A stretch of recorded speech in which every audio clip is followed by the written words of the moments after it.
ስታገባ እንዴት ነው የምታገባው? ነብዩ ሰለላሁ ዐለይሂ ወሰለም ገና ጠቆም ሲያደርጉ ማለት ነው እንዲህ አገባው እኮ አሉ። ከዛ በኋላ ምን አለ እንዲህ ባገባህ አሉ። ከዛ በኋላ ቱላዒቡካ ወቱላዒቡሃ ምታጫውትህ ምታጫውታት ነው የሚሆነው። ወጠምሻ ጎረምሳ ጭርጭስ ያለች አሮጊት አግብቶ ይሄዳል እንዴ? አይሄድም። ድክምክም ያለ ደግሞ ሳዱላ መሯሯጡ ድስኬት ደረቱን ብላ ትጥለዋለች። አይሆንም። እሱም የሚሆነው ምንድነው? የምታገባት ሆነ የምታሯሩጣት የምታሯሩጥህ ማለት ነው። መገን ሽማግሌዎች ከጀሉ መልሰው እንደማንም እንዲህ ብሎ ነገረን።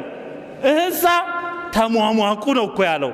እንደ እንስሳ ዝም ብለ ጉብ የለም፣ እንደ ዶሮ የለም።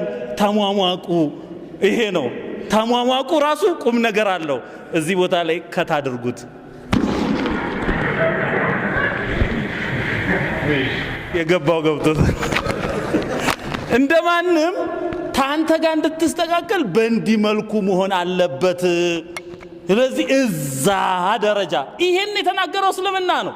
ነብዩ ሰለላሁ ዐለይሂ ወሰለም ናቸው። አያችሁ፣ የምታቀርበውን ምግብ ጨው በዛበት እንት አትበል፣ ብትጣሉ ፊቷን አትምታ፣ ቸብ ጀብ ግን አለ አሉ። ቸብ ቸብ አለ። ለምሴቶቹ ራሱ እዳ የማይመታ የተውት ይባላል አሉ። አያችሁ፣ እንዲህ ነው። አንዱ አገባ አሉ። አገባና ደረሳ ነው አገባ። ታገባ በኋላ ለካስ እሱ ልምዱም የለውም አባባሌ ተዚህ በፊት አላገባም ነው፣ ሌላ ነገር አይደለም። ኪታቡ የሚናገረው ልምድ ነው። ተዚህ በፊት አላገባም። ተዛ በኋላ ኪታቡንም ይሄንን ባብ አላወቀም፣ አልሞጠለም። ተዛ በኋላ ዳሩት አለ። እሱ ጥግ እዛ ሄዶ ፈርቷል አሉ፣ እንደው ኩርምት። ተዛ በኋላ እሷ ደግሞ ቸኩላለች አሉ። ጠጋ ትላለች እሷ። ጠጋ ስትል ምን ሆነሃል ትለዋለች እሷ። ምን ሆነሃል ስትለው እንደው እኮ በጣም ተማክበሬ የተነሳ ሀያ ይዞኝ ነው አለ። እዲያ እንግዳ የሚያከብርማ ብድግ ብሎ ይቀበላል እንጂ እንዲተኛል እንዲ አለችው። እንደማንም ማለት ነው ልል የፈለግኩት እስልምና ጡንቻ ይኑርህ። አየህ፣ እሷ ስትመጣ አፈፍ አድርገህ አንሳት፣ አሯሩጣት። እንዲህ እኔ ይሄን ነገር ለምንድነው የምናገረው? ለምንድነው የምናገረው መሰላችሁ? ወላሂ ብዙ ጊዜ አቡ ያሲር እንደውችን ቦታ እንዴት ነው ይለኛል። ችግር ስላለበት ነው። ወጣቱ እስልምና ውስጥ ፍቅር የለም ስለሚል እኮ ነው። እስልምና ውስጥ ፍቅር የለም። እስልምና እኮ የሚያስተምረው ዘላቂ ፍቅር እኮ ነው። 50-40 ዓመት የሚሄድ ፍቅር ነው እስልምና የሚያስተምርህ። ያማ የዌስቱ ዓለም የአዲሱ አመጣሽ ይኸውላችሁ እንዴት ፍቅር እንደሚያጠፋ በቻቲንግ ይጀምራል። እንትኔ ምናምን በወሬ ጨረሱት፣ ተዋወቁ። ተዛ በኋላ ኝኝኝ ተዛ በኋላ ሐላል አይደለም ግንኙነታቸው። አብረን ቁርአን እንቅራ ማለት የለውም። ትንሽ ሄድና ተደባበርን እኮ ይመጣል። ድሮ እንቅፋት ድውስ ያደረገው ወይኔ እኔን የምትለው ትንሽ ቆይታ ምን ያደናግርሃል እያያት ሄድም ትለዋለች እሷ። እኔ እናንተ እኮ እንደው ብቻችንን እዛች ጨረቃ ላይ ብንሆን እውነትሽም ብለሻል ምናምን ይላል። ትንሽ ቆይና ሄሽ የሚሆን ነገር አውሪ እስቲ ሐቂቃ እስቲ ያሁን በእስልምና ላይ ያልተገነባውን ትዳር እያየን እኮ ነው፣ እየሸመገልን እኮ ነው። እዩት እስቲ ትንሽ ቆይተን ተደባበርን እኮ ነው። ፍቺው እንደዚህ ነው። ለምንድነው?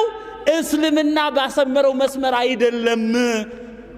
እስልምና ያሰመረው መስመር ምንድነው ሲባል አንተ አንደኛ አይንህን መለስ አድርግ እስክትችል ድረስ ተማርክ፣ ተመረክ፣ ስራ ያስክ፣ ንግዱ ጦፈ እንበል ይመጣል፣ ቁሱ ይሞላል። ራሱ ይናገራል እኮ ቤት ሲዘየር ራሱ እዚህ ፍሪጅ አለ፣ እዚህ ስቶቭ አለ፣ አልጋው አለ፣ እንትኑ አለ፣ ኧረ ምንም አልቀረውም አንድ ነገር እንጂ ይሉሃል።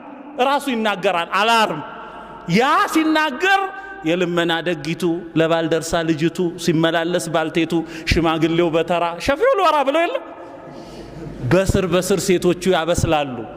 ደግሞ አንተ ያቺን ወደድኳት አለ ሰውየው አሉ።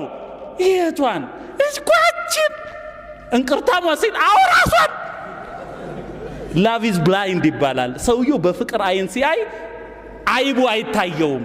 አይቧ የምትታያት እህትህ፣ እናትህ፣ የእናትህ ጓደኞች እቺን ሴት ይውልኝ ጸባዋን ገምግሙ ሞያዋን እንትን በሉ ይባላል። ምክንያቱም ሳትሞጠል ከመጣች እንግዳ መጣ ሲባል ከመሬት አትነሳም። ለሷ ዶዘር ሊታዘዝላት ነው። አይሆንም። እና በተርቢያ ያደገች አንተ ስትመጣ ቀና ብላ እማታይ አየ እንዲህ አይታ አይኗን መለስ እንደዚህ እኮ ውስድ የሚያረጉ አሉ። እና እጅማ ተወጣጥራ ወዲያ የምትሄደዋ የተላጠች ሙዝ ምን ታረግልሃለች? ዝንቡሉ አርፎባታል። እሷ አያችሁ ይቺ ነች እንጂ ልክ እንደመጣች ማለት ነው። አንተ ራስህ ክፍት ስትል እዚህ ላይ ግብት ጥልቅ እንዲህ ያለው ነው እኛ የምንፈልገው። እንደማንም ሒጃብ ያደረገችዋን እንትን ያደረገችዋን የሚለው እስልምና ከገባች በኋላ እስቲ አስተዳደግሽን ንገርኝ ትላታለህ። ስትነግርህ ያንተስ አስተዳደግ ቂራአትህስ ይሄ አንድ ነው። ከዛ በኋላ ቁርአኑ ይመጣል። ከሱቢ በኋላ አንድ ሰፍሐ እሷ አንድ ሰፍሐ እሱ። ትንሽ ቆይቶ ደግሞ ማርገዝ ይመጣል። ሌሎቹ እኮ እኔ ቅርጼ እንዲበላሽ አልፈልግም ስለሚሉ አያረግዙ። እቺ ደግሞ አረ ልጃችን ኢንቨስትመንታችን ነው የሚባለው። ሆድ ነፋ ቀጥሎ እንዲህ ሲላወስ ደግሞ እስቲየው ንካው ማለት አለ። ላጤ ቅና እንግዲህ እና እስቲ እዚህ ጋር ተብሎ ይያዛል። ደግሞ ልጅ ይሙት ይላሉ። እንዴት ልጅ ይሞታል? እንኳን ተወልዶና በሆድ ያጫውታል ይባላል። ይሄ ይታለፍና ደሞ የሚያለቅስ ልጅ ብሎሳ አቂቃ ይባላል፣ አስተዳደጉ ይባላል። ትንሽ አልፎሱ ደግሞ አህመድ መጀመሪያ ተወልዶ እንደሆነ ተስር ደግሞ ትከተላለች አይሻ። እንዲህ እያለ ወንድ ሴቱ ምናምን ይመጣል። ባባ ማማ ሲባል ይሄም አንድ ነው። እንግዲህ አያችሁ ሲሞጠል እስልምና ሲያድሰው የሷን ቤተ ዘመድ ስትጠይቅ ያንተን ቤተ ዘመድ ስትጠይቅ እንደው ክሪስ ክሮስ ሲጧጧፍ ተዛ በኋላ አላህ ራሱ እንዳለው ወጀዐለ በይነኩም መወደተን ወረሕማ የፍቅሩ ጊዜ መወዳ ይባላል። ይሄ ሲያልፍ ደግሞ መተዛዘን ይመጣል። እረ ስንት ሆነች ለኔ፣ እረ ስንት ሆነች ለዚህ ቤት፣ እንደው አንተ ባትኖር ግን ምን ይወጠኛል ትላለች እሷ ደግሞ። ልጆቹ ባባ አንተ ስትሄድ ባባ ድምፁን እንስማ ይባላል። ቆይ ግን አንተ የለህም ማለት የኔ ሀያት ጀሃነም ሆነ ማለት ነው ትላለች። እንግዲህ ስትታጣ ቀድርህ ይታወቃል። ስለዚህ ደግሞ እየተዛዘንክ እዛ በኋላ ወደ አኺራ መጓዝ ነው። አኺራሳ የፈቀድካት እሷው ትመጣልሃለች። ጭማሬም አለ። አብሽሩ አኮርፉም። አኺራ ላይ አኮርፉም። እነሱ እንደማንም አሁን መቼም ይሄ ባብ ሲወራ ነው ደስ የሚለው ወጣቱ። ወደ ቁም ነገሩ ስንመጣ እስልምና ሙሉ የህይወት መመሪያ ነው። ትዳር አለን።